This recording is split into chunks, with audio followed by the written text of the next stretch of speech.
Ghana must go. Imagine being told that your entire life had to fit into one bag. No house, no job, no long goodbyes. Just a cheap plastic checkered bag. Today, this bag is everywhere across Africa. Students use it, traders use it, travelers use it. But this bag carries a name filled with pain. Ghana must go. And here is what most people still get wrong. That name was not born in Ghana, it was born in Nigeria. And behind it is a story of irony, fear, and a cycle Africa keeps repeating. The story began in 1957. Ghana became the first sub-Saharan African country to gain independence. And when Kwame Nkrumah spoke, he did not speak only for Ghana, he spoke for Africa. He believed borders were colonial scars. He believed Africans were one people. So, Ghana opened its doors. Nigerians arrived in large numbers: teachers, traders, artisans, professionals. By the 1960s, Nigerians were deeply woven into Ghana's economy and daily life. For years, nobody questioned it. This was Pan-Africanism in action. But history has always tested unity when times become hard. By the late 1960s, Ghana's economy was under pressure. Unemployment was rising, the currency was weakening, public frustration was growing, and as it often happens, migrants became the easiest target. In 1969, Ghana introduced the Alien Compliance Order. Foreign nationals, many of them Nigerians, were ordered to regularize their status or leave. Hundreds of thousands left. Families were separated. Businesses collapsed overnight. Bitterness quietly spread across West Africa.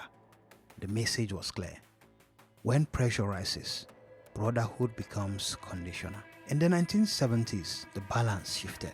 Nigeria was booming. Oil money flowed. Cities expanded. Jobs were everywhere. And people moved. Ghanaians migrated to Nigeria in massive numbers alongside other West Africans.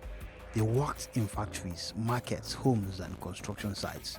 Once again, borders seemed invisible.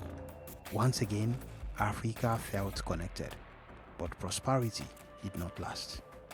In the early 1980s, oil prices collapsed. Nigeria's economy entered a crisis. Inflation surged. Unemployment exploded. Public anxiety intensified. And just like before, the blame shifted. Migrants were accused of taking jobs. They were blamed for crime.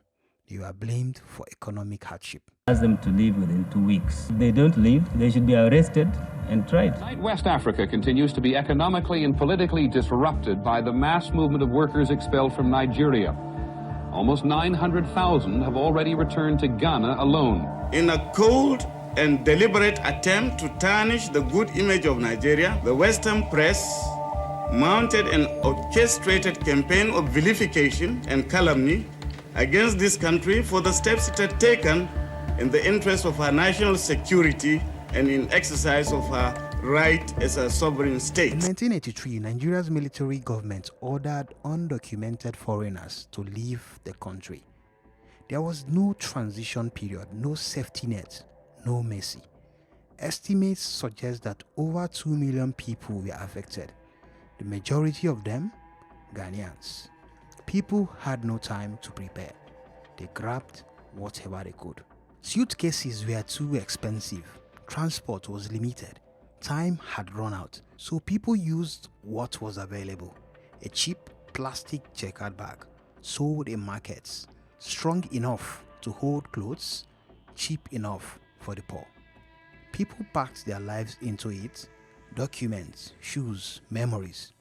At the roads, at the bus stations, at the borders, families slept outside, children cried, the borders clogged. And as Ghanaians poured out of Nigeria, the expulsion earned a brutal nickname: Ghana must go. The words stuck, and soon the bag itself carried the name, not because it came from Ghana, but because it carried the pain of being told to leave immediately. A policy ended. A symbol was born. The journey out was chaotic. Families were stranded. Children went hungry. The sick had nowhere to go. People were trapped between countries that suddenly did not want them. West Africa watched Africans suffer because of African decisions. And the irony was impossible to ignore. Ghana had expelled Nigerians years earlier. Now, Nigeria expelled Ghanaians. History had turned full circle, but it was not finished yet. In 1985, Nigeria carried out another mass expulsion. A new military government was in power. The economy was still struggling. Public frustration had not disappeared, and once again, migrants were targeted. Hundreds of thousands of foreigners, many of them Ghanaians, were forced to leave. Some had already been expelled in 1983. They had returned, they had rebuilt. Now, they were being uprooted again. The same roads filled up, the same borders strained, the same bag reappeared. At this point, Ghana must go was no longer just a phrase. It was a warning. By the mid-1980s, the expulsions ended. Governments moved on. People resettled. Life continued. But the name did not disappear. Across West Africa, everyone recognized the bag, not as luggage, but as memory. Ghana Must Go became shorthand for sudden displacement, economic panic, and survival with almost nothing.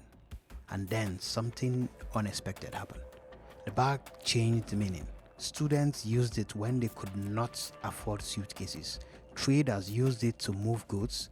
Migrants used it to chase opportunity. What once symbolized rejection became a symbol of endurance. People joked about it.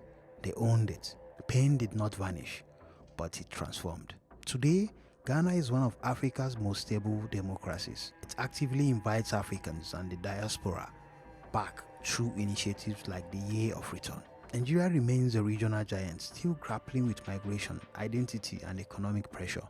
The same two countries that once expelled each other's people are now bound by history, culture, and shared memory. Not erased, but remembered. This story was never really about a bag. It was about fear during hard times, about how quickly unity collapses under economic pressure, about how migrants become scapegoats for problems they did not create. Ghana expelled Nigerians. Nigeria expelled Ghanaians twice. Different years, same logic. And the uncomfortable truth is this: when survival feels threatened, Pan-Africanism is often the first promise to break. The real tragedy is not that someone once said, Ghana must go.